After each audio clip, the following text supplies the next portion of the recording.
देखो, तीन प्रकार के श्रोता होते हैं। कितने प्रकार के? बोलो ना। तीन प्रकार के श्रोता होते हैं। एक सरोता, और दूसरे श्रोता, और तीसरे सोता। तो क्या मतलब है गुरुजी, क्या अंतर है इसमें? बोले एक होता है सरोता। सरोता जानते हो? काटने वाला। लोग अचार काटते हैं, आम भी काटते हैं, सुपारी काटते हैं, उसे बोलते हैं सरोता। वो उस तरह के सरोता होते हैं जो खुद भी कथा नहीं सुनते और दूसरे को भी नहीं सुनने देते। वो होते हैं सरोता, खुद भी नहीं सुनेंगे और दूसरे को भी नहीं सुनने देंगे। जरा सा कथा में मन लगेगा, फिर बोलेंगे, फिर वो दूसरी बातों में लग जाएगी, फिर तीसरी लग जाएगी, फिर दो और उनकी तरफ देखेगी क्या बात कर रही है। एक माता जी आएगी, सब उसकी तरफ देखने लग जाएंगे, क्या लाइए, केला?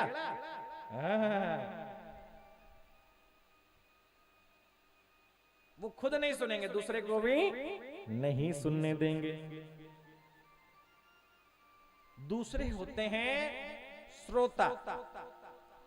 वो केवल कथा ही सुनते हैं, व्यास जी के आने से पहले आ जाते हैं और जब आकर के पहली आरती अपने हाथों से करते हैं, और जब कथा पूरी हो जाती है तो कथा की पूर्ण आरती अपने हाथों से करते हैं। फिर प्रसाद लेकर के जो सुना है उसको चिंतन करते करते अपने घर को जाते हैं। वो होते हैं श्रोता। लेकिन तीसरे नंबर वाले सबसे बढ़िया होते हैं। वो कौन से होते हैं गुरुजी? बोले वो होते हैं सोता। क्या मतलब? बोले महाराज जी ने कथा शुरू करी, जब तो कथा सुनेंगे, भजन चलेगा तो खूब भजन करेंगे, और जैसे ही महाराज जी ने कथा शुरू की, पप्पू जी का वायलन चला, जैसे ही वायलन आरंभ हुआ, महाराज जी ने कथा कहना आरंभ किया, और थोड़ी सी कथा होएगी, महाराज जी की कथा आरंभ, और इनके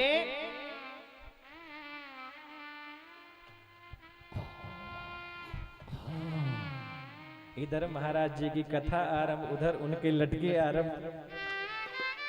इधर महाराज जी कथा सुना रहे हैं और उधर श्रोता झोंका ले रहे हैं। कई तो घर पे नहीं सोते। बोले घर पे नहीं सोएंगे। बोले क्यों? बोले उधर वो दौलत राम कौशिक जी के परिवार कथा करा रहे हैं, वहां जाकर के सोऊंगी। अरे वहां बढ़िया पंखा लगा है, बढ़िया बढ़िया बढ़िया लाइट लगी है, बढ़िया कुर्सी लगी है, घर पे बच्चे सोने नहीं देते, तो वहां जाऊंगी और आकर के बढ़िया सी कुर्सी ढूंढेगी। और जैसे ही कुर्सी मिली, इधर महाराज जी ने कथा आरंभ की, इधर कथा आरंभ और उधर, और जब मनीष भाई बोलते हैं, बोले वृंदावन बिहारी लाल की जय हो, फिर आंख खुलेगी। ओ बहुत जोर की कथा सुनाई, आहा आनंद ही आ गया गुरुजी। मैं सोई बरस को गुरुजी, बहुत बढ़िया कथा सुनाई।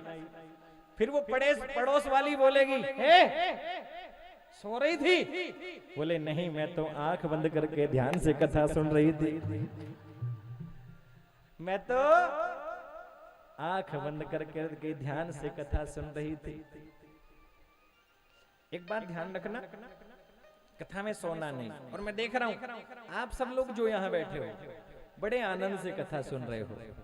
चाहे कोई जल्दी आ रहा है, कोई लेट आ रहा है, कोई आगे बैठा है, पीछे बैठा है, ऊपर बैठा है, नीचे बैठा है, लेकिन मैं देख रहा हूं आप लोग बड़े भाव से कथा सुन रहे हो, बड़ी श्रद्धा से कथा सुन रहे हो। और यही जरूरी है। जरूरी नहीं कथा में 5000 लोग बैठे, अब आपकी तरह चाहे 500 लोग बैठे, लेकिन बड़ी श्रद्धा से कथा आप सुन रहे हो। एक बार खुद के लिए ताली बजाओ जरा। आहा। तो तीसरे होते हैं सोता। उस कथा नहीं सुनते, क्या करते हैं? सोते हैं। हाँ, एक माता जी मिल गई मुझे हैदराबाद में। क्यों मनीष भैया? हैदराबाद में एक माता जी मिल गई, 55 साल की, 55 इयर्स। वो आई और कहने लगी, महाराज जी एक बात बोलूं? मैंने कहा बोलो माता जी। बोले, थे ऐसी सोनी कथा बाचो थाने के बोलू महाराज। हाँ, झुंझुनू की थी, झुंझुनू की रहने वाली थी, हैदराबाद में रहती थी। कथा सुनी, कहने लगी महाराज थे ऐसी सोनी कथा बाचो, ऐसी चोखी कथा बाचो थाने के बोलू महाराज। मैंने कहा माता जी कथा? बोले हाँ हाँ महाराज, बहुत सोनी कथा बाचो। मैंने कहा क्या अच्छा लगता है आपको कथा में? अरे महाराज ऐसी सोनी कथा बाचो थाने के बोलू महाराज। अरे अच्छा क्या लगता है भाई? कीर्तन अच्छा लगता है, भजन अच्छा। अरे महाराज ऐसी चोखी कथा बाचो थाने के बोलू महाराज। अरे अच्छा क्या लगता है माता जी? भजन अच्छा लगता है, कथा अच्छी लगती है, कीर्तन अच्छा लगता है, या व्यवस्थाएं अच्छी लगती है, मैनेजमेंट अच्छा लगता है, क्या अच्छा लगता है? तो वो माता जी बोली, बोले सच बोलू महाराज जी? मैं बताओ, सच बताओ, जब भी तो पता चलेगा कैसी कथा करते हैं। बोले महाराज जी ऐसी सोनी कथा बाचो थाने के बोलू महाराज। अरे कैसी सोनी? बोले घर पे मैं 2-2 गोली नींद की खाऊं तो माने नींद को नहीं आवे, और थारी कथा में बैठता ही तो ऐसी चोखी नींद आवे थाने के बोलू महाराज।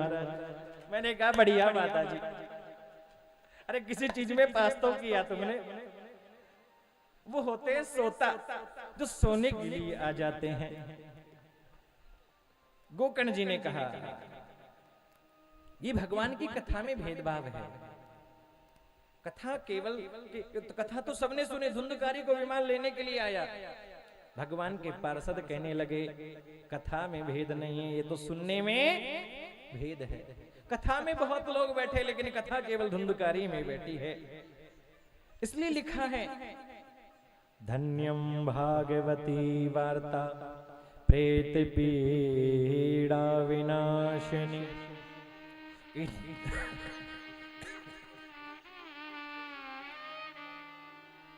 कि भागवत की कथा धन्य है। आप सोच करके देखो जरा, बोलो राधे राधे। देखो धुंधकारी जैसा पापी, धुंधकारी जैसा पापी जिसने जीवन में केवल पाप किया, किया कि नहीं किया? आपने सुनी है कथा। जिसने केवल जीवन में पाप ही पाप किया, ऐसा धुंधकारी जिसने केवल पाप किया और मरने पर भयंकर प्रेत बन के भटक रहा है, उसके नाम से भी कथा की गई तो वो धुंधकारी जैसा पापी मुक्त हो गया। हुआ कि नहीं हुआ?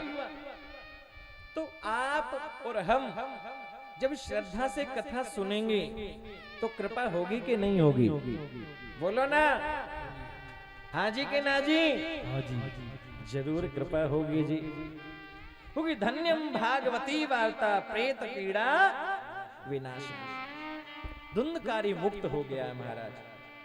श्रावण के महीने में गोकर्ण जी ने दोबारा कथा की और कहते हैं जितने लोगों ने कथा सुनी श्रद्धा से, सब पर भगवान ने कृपा करी है, सबको वैकुंठ मिल गया है। फिर भागवत के सुनने के नियम बताए हैं महाराज। शुभ मुहूर्त में कथा का आरंभ हो, और शुभ मुहूर्त कौन सा है? जिस दिन भागवत आरंभ हो जाए वही शुभ मुहूर्त हो जाता है। कथा में सुंदर आचार्यों की व्यवस्था करें जो पूजा पाठ आदि कराए। वर्णम पंच विप्राणाम कथा भंग निवृत्तये।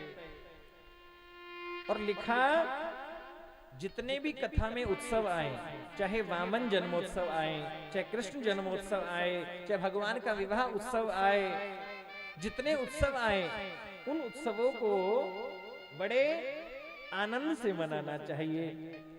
जितने उत्सव कथा में आए, जैसे हम बच्चे का जन्मोत्सव मनाते हैं वैसे भगवान का जन्मोत्सव मनाना चाहिए। कि आया जन्मदिन कृष्ण जी का, मिलकर सारे बोले यूं हैप्पी बर्थडे। बड़े उत्सव से बर्थडे मनाना है भगवान का। और भगवान की शादी में भी सबको चलना है।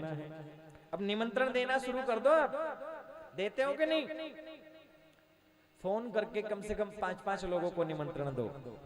हमारे गांव में, हमारे घर में कथा आरंभ हो गई है ढोर खुर्द में, आपको भी आना है और 5 लोगों को और लेकर के आना है।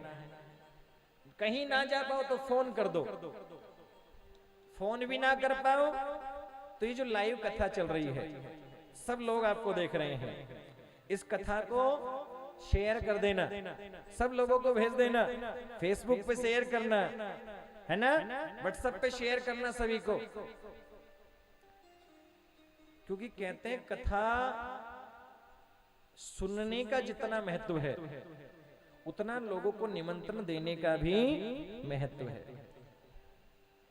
मान लो आपके कहने से कोई कथा सुनने आ गया और कोई ऐसी बात को सुनकर के यहाँ से चला गया जिससे उसका उद्धार हो जाए, तो समझ लो आपका निमंत्रण देना सफल हो गया और हमारा कथा कहना सफल हो गया। तो सबको निमंत्रण देना है। आज 5-5 लोगों को बोलना और पड़ोस वाली को, अगल वाली को, बगल वाली को, सबको लेकर के आना। वैसे तो हमारा पंडाल फुल है, लेकिन फिर भी और बढ़वा देंगे पंडाल तो, क्यों सुनील भाई? विकास जी बोल रहे थे गुरुजी कोई बात नहीं, पंडाल और बढ़ जाएगा। हाँ, तो सबको निमंत्रण देना है, अड़ोसी को, पड़ोसी को और धड़ोसी को। हाँ, सबको बोलना महाराज। और किसी से लड़ाई झगड़ा है तो उसको भी बोल देना, बोले भाई तू भी आ जियो। हाँ, क्योंकि ये भगवान की कथा है, ये नारायण की कथा है, ये कृष्ण की कथा है। बोलो जय श्री कृष्ण। फिर लिखा है क्या खाना चाहिए कथा में। बोले क्या खाना चाहिए, क्या पीना चाहिए। बोलो राधे राधे। जीरा मंगवा अकेले, बोलो राधे राधे। बोले क्या खाएं क्या पिए, कथा जब नियम से सुने क्या खाना चाहिए, तो किसी ने बताया बोले दूध पी करके कथा सुनो। बोलो रहो को नहीं जावे महाराज, दूध पी करके ना सुनी जावे कथा। तो बोलो एक समय दूध पी लो और एक समय फलाहार कर लो। बोले फिर भी को नहीं रहो जावे। तो बोलो एक समय फलाहार कर लो, एक समय रोटी दाल चावल अचार पापड़ भुजिया जो अच्छा लगे सो खाओ। बोले फिर भी को नहीं रहो जावे महाराज। बोले फिर दोनों समय जो अच्छा लगे, आटा दाल चावल जो अच्छा लगे सो खाओ पियो। बोले महाराज किसी को सुबह नाश्ता करने की भी आदत हो तो क्या करें। बोले बिस्कुट भुजिया सुबह साथ में खाने की आदत हो, किसी को सैंडविच खाने की आदत हो तो बोले खाएं। फिर तो सुन सकते हैं। बोले फिर भी नहीं रह जाए महाराज। तो बोले शाम को भी तो खाने के लिए चाहिए ना जब कथा पूरी होगी। बोले फिर चाहे पूरी रसोई को उठा करके पंडाल में ले आओ, लेकिन कथा जरूर सुननी चाहिए। ये नियम नहीं है क्या खाएं क्या पिए। बोले वो खाओ जिसको खाने के बाद तुम्हारा कथा सुनने का मन करे। नियम नहीं ये खाएंगे वो खाएंगे ना, जिसको खाने के बाद कथा सुनने का मन करे। कथा में आलस्य नहीं आए। कुंभकर्ण की पत्नी निद्रा देवी नहीं आए, क्योंकि वो निद्रा देवी आ जाती है बीच बीच में। कहते हैं भगवान राम ने कुंभकर्ण को मार डाला, तो कुंभकर्ण की पत्नी निद्रा देवी कहने लगी महाराज हे प्रभु राम मैं आपसे बदला लूंगी। राम जी ने कहा देवी कैसे लोगी बदला। निद्रा देवी कहने लगी बताओ आपके वैकुंठ में कौन जाता है। राम जी कहने लगे जो पूजा करते हैं वो जाते हैं वो जाते हैं, और जो मेरी कथा सुनते हैं वो मेरे वैकुंठ में आते हैं। निद्रा देवी कहने लगी जो कथा सुनते हैं वैकुंठ में जाते हैं। बोले हाँ, तो मैं भी नियम लगा दूंगी जहां जहां आपकी कथा होगी जाकर के श्रोताओं के शीश पर बैठ जाऊंगी। अब व्यास जी कथा सुनाते रहेंगे और श्रोता झोंका लेते रहेंगे। अब कोई कथा सुनेगा ही नहीं, वैकुंठ जाएगा नहीं, तो खाली गोदाम में तो ताला लगेगा ना। राम जी कहने लगे देवी हम भी एक नियम लगा देंगे। बोले क्या? बोले हर 10 मिनट बाद राधे राधे बुला दे। इसलिए तो बोलते हैं, क्या बोलते हैं? राधे राधे।